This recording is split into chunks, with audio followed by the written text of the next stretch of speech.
And on to our next story. I feel like it's, you know, the same theme with co-parenting and partners and having children with somebody. We're talking about Wilbroda. We know her from Papa Shirandula, and then, you know, as a comedian, as a content creator, and right now she's actually a radio presenter at a local, you know, radio station.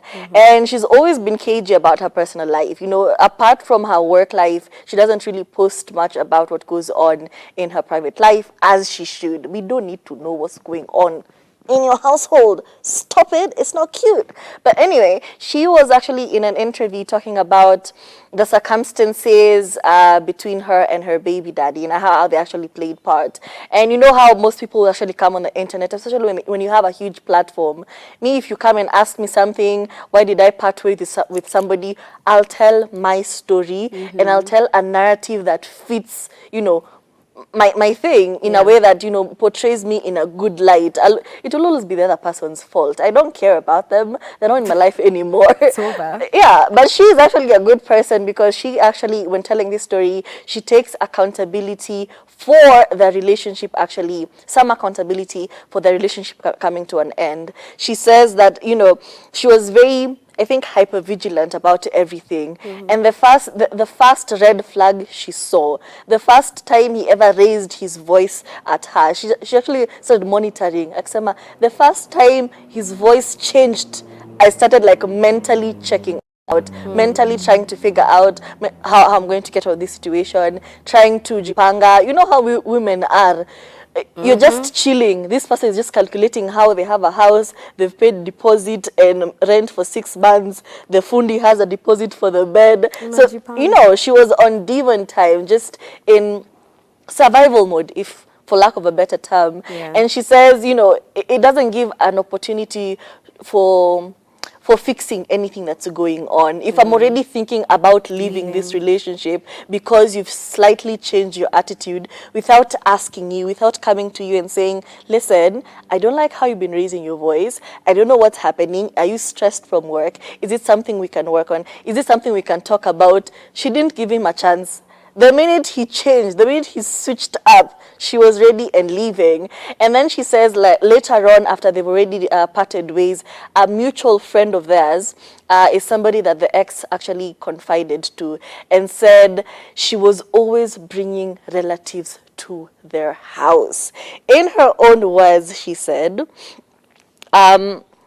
here it is. A lot of times I look at it and I think that one of the things that contributed to our breakup, nilikuwa na relatives wangu all the time. Her sisters wanakuja, her cousins, the whole clan. Later on, after we broke up, kila mtu anaishi maisha yake, and he mentioned it to a friend, and I just thought that was very tragic. And it's actually true. Your relatives are always in your house. There's no room for personal space. You ever woke up and there's just somebody on your couch? There's somebody in the guest bedroom. There's somebody cooking eggs. At no point in your house have you lived where it's just you and your family, you, your wife, and your children, or you and your partner. There's always someone. Of course, you're going to feel a bit, you know, suffocated, and as if you always have to put on a good show. You know how when you get, you know, from work, you start removing your bra from the doorstep and everything. You just want to chill and be you can't do that when there are guests in the house. Imagine having to put on your bra, like, even on weekends because your uncle has visited. So unfortunate. So exhausting. But she says that these are some of the circumstances and some of the issues that actually led to their breakup. She says they are co-parenting. They're not friends, but they are co-parenting. And I'm happy for them. Yeah. Well, honestly, it's a lot to always have your relatives around. I think sometimes they can also push your partner to the wall. And she put on her big girl boots by acknowledging the fact that she did take part in the breakup. And accountability. Yeah, she's accountable. That's really good. Wilbroda, shout out to you, man. She's changing things. Let's take notes. Women are not accountable for stuff. Take notes. We blame everything else. You know. Can't always be blaming someone or something else all the time. Yeah, I'm proud of you, girl, Wilbroda. Yeah, so they have solved their issues, or they are working towards solving their issues Now, if you, the audience, want to contribute to this conversation, the number is 0770729366. Tell us where you're watching us from, what is happening.